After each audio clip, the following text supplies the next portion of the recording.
বাংলাদেশে পররাষ্ট্র সচিব পর্যায়ের বৈঠক, রাজনৈতিক দূরত্ব কমার প্রত্যাশা। ভারতীয় আগ্রাসনের প্রতিবাদ, ঢাকা আখাউড়ায় লং মার্চ করবে বিএনপির সহযোগী সংগঠন। দুদককে গতিশীল করতে দ্রুত সময়ের মধ্যে নতুন কমিশন, বললেন আইন উপদেষ্টা।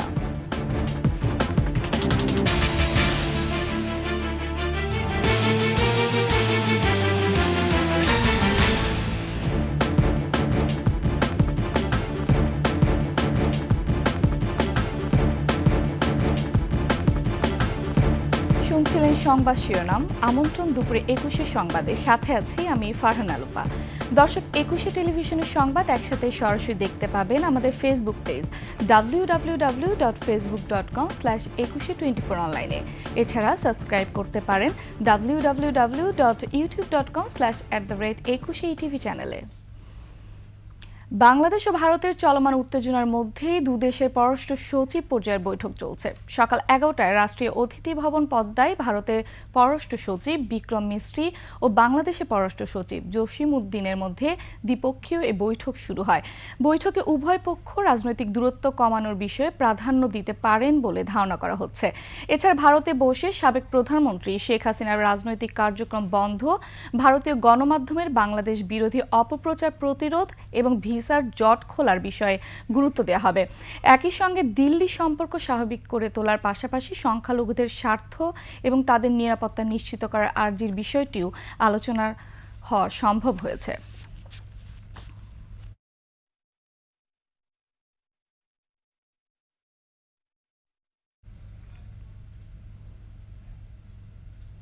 রাষ্ট্রীয় অতিথি ভবন পদ্মায় আছেন আমাদের সহকর্মী আকবর হোসেন সুমন। আমরা সরাসরি চলে যাচ্ছি তার কাছে।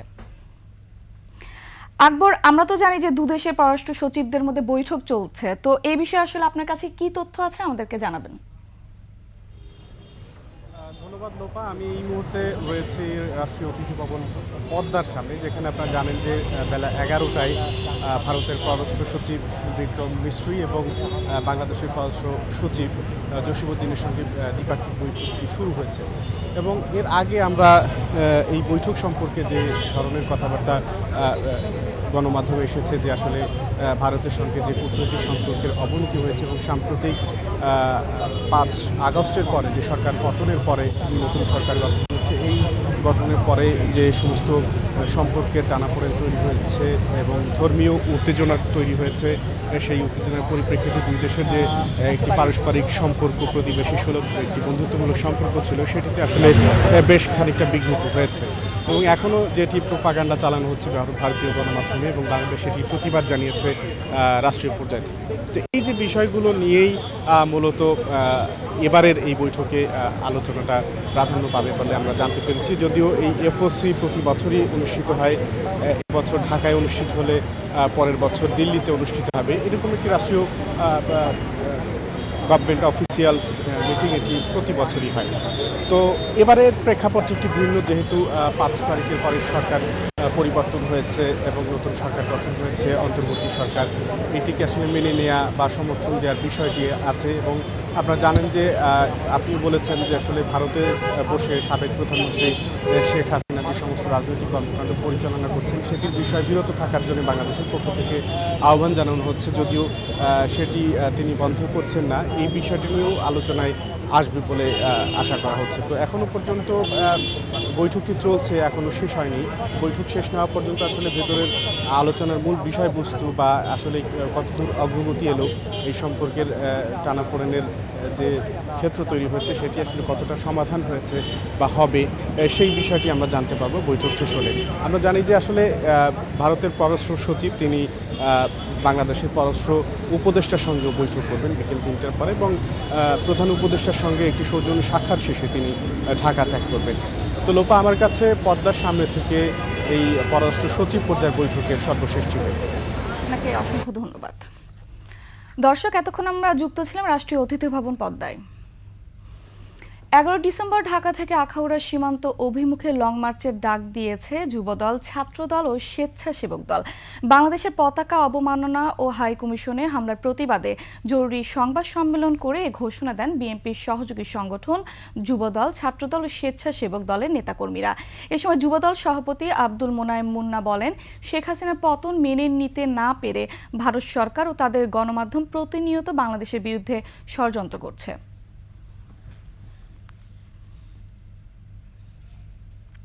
ঢাকা থেকে আগরতলার অভিমুখে আখাউড়া পর্যন্ত আমরা লং মার্চের ঘোষণা দিচ্ছি, যেটা 11ই ডিসেম্বর আমরা পল্টন সকাল পল্টন থেকে জমায়েত হয়ে আমরা এখান থেকে আমাদের লং মার্চ, শান্তিপূর্ণ লং মার্চ আমরা ইনশাল্লাহ আগরতলা অভিমুখে আখাউড়া সীমান্ত পর্যন্ত আমরা যাব। দুদককে গতিশীল করতে দ্রুত সময়ের মধ্যে নতুন কমিশন গঠন করা হবে বলে জানিয়েছেন আইন উপদেষ্টা আসিফ নজরুল। আন্তর্জাতিক দুর্নীতি বিরোধী দিবসে যোগ দিয়ে তিনি বলেন, বিগত সময়ে দুদক বিচার বিভাগের শেখ হাসিনার দাসে পরিণত হয়েছিল। গত আমলে যারা দুর্নীতির মাধ্যমে হাজার কোটি টাকা নিয়ে গেছেন তাদের অপকর্ম তদন্ত করতে দুদকের প্রতি আহ্বান জানান তিনি। এদিকে দুদক সংস্কার কমিশন প্রধান ডক্টর ইফতেখারুজ্জামান বলেন, নতুন কমিশন গঠনের আগে অন্তর্বর্তী ব্যবস্থা নেওয়া জরুরি।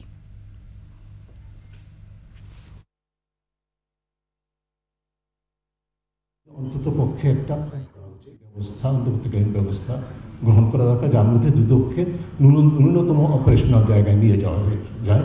অবিলম্বে দুদকে বর্তমান আইনে নতুন কমিশনারদের নিয়োগ দেওয়ার চিন্তা আমাদের সরকারের কারো মধ্যে রয়েছে, চিন্তা রয়েছে। আবার ইফতেখার ভাইরা একটা অন্তর্বর্তীকালীন অবস্থার কথা বলছেন, কিন্তু অন্তর্বর্তীকালীন অবস্থার জন্য আবার আইন চেঞ্জ করতে হবে। এখন আবার আইন চেঞ্জ করার পর ধরেন সংস্কার কমিশনের প্রস্তাব মধ্যে যদি আবার কমিশন গঠন করি, ওটা কেমন দেখায়? বেগম রোকেয়ার মতো সবাইকে কল্পনা শক্তি কাজে লাগানোর আহ্বান জানালেন প্রধান উপদেষ্টা ডক্টর মোহাম্মদ ইউনূস। বেগম রোকেয়া দিবস উপলক্ষে আয়োজিত অনুষ্ঠানে একথা বলেন তিনি। মানুষ যা কল্পনা করতে পারে তা বাস্তবায়নও করতে পারে বলে উল্লেখ করেন ডক্টর ইউনূস।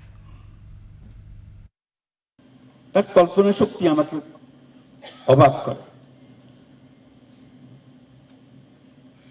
এবং এই কল্পনা শক্তি আমাদের সবার আছে, কিন্তু আমরা বেগম রোকেয়ার মতো করে তাকে ব্যবহার করতে পারছি না। এখানে কেউ বাধা নেই, কল্পনাতে কারো কোনো বাধা নেই। বলতে পারবেন না সরকার আমাকে বাধা দিয়েছে, পরিবার আমাকে বাধা দিয়েছে, তা বলা যাবে না, কারণ এখানে বাধা নাই। কল্পনার শক্তি মানুষের সমস্ত শক্তির ঊর্ধ্বে। নিচ্ছি সংবাদ বিরতি, যখন ফিরছি তখন অন্যান্য সংবাদের সাথে আরো থাকবে। যুক্তরাষ্ট্রের জন্মসূত্রে নাগরিকত্ব পাওয়ার সুযোগ বাতিল হবে জানালেন ট্রাম্প।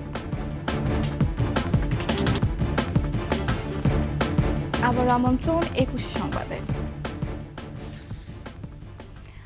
ঢাকা থেকে বান্দরবান যাওয়ার পথে বৈষম্য বিরোধী ছাত্র আন্দোলনের কেন্দ্রীয় সমন্বয়কদের গাড়ি বহরে হামলার অভিযোগ উঠেছে। রোববার রাত 2টার দিকে বৈষম্য বিরোধী ছাত্র আন্দোলনের আহ্বায়ক হাসনাত আবদুল্লাহর ফেসবুক পোস্টে এমন অভিযোগ করেছেন। তিনি লিখেছেন, ঢাকা থেকে বান্দরবানের লামা যাওয়ার পথে নারায়ণগঞ্জে হামলার শিকার হয়েছে বৈষম্য বিরোধী ছাত্র আন্দোলনের কেন্দ্রীয় সমন্বয়কদের গাড়ি বহর। সেখানে তাদের ব্যাগ ও মোবাইল কেড়ে নেওয়া হয়েছে এবং অনেকেই আহত হয়েছেন। এ ঘটনায় সুষ্ঠু তদন্ত ও দোষীদের দৃষ্টান্তমূলক শাস্তির দাবি করেছেন হাসনাত আবদুল্লাহ। শেষ করছি দুপুরে 21 সংবাদ। যাবার আগে সংবাদ শিরোনামগুলো আরও একবার। ভারত বাংলাদেশের পররাষ্ট্র সচিব পর্যায়ের বৈঠক, রাজনৈতিক দূরত্ব কমার প্রত্যাশা। ভারতীয় আগ্রাসনের প্রতিবাদ, ঢাকা আখাউড়া লং মার্চ করবে বিএনপি সহযোগী সংগঠন। দুদককে গতিশীল করতে দ্রুত সময়ের মধ্যে নতুন কমিশন, বললেন আইন উপদেষ্টা।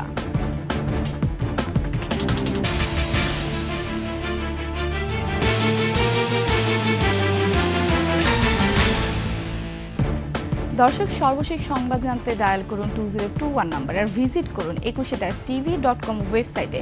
ফেসবুকে ভিজিট করতে পারেন www.facebook.com/2124 অনলাইনে। এছাড়া সাবস্ক্রাইব করতে পারেন www.youtube.com/21etv চ্যানেলে। এতক্ষণ সঙ্গে থাকার জন্য ধন্যবাদ। পরবর্তী সংবাদ দুপুর 2টায় দেখার আমন্ত্রণ রইল। 21-এর সাথেই থাকুন।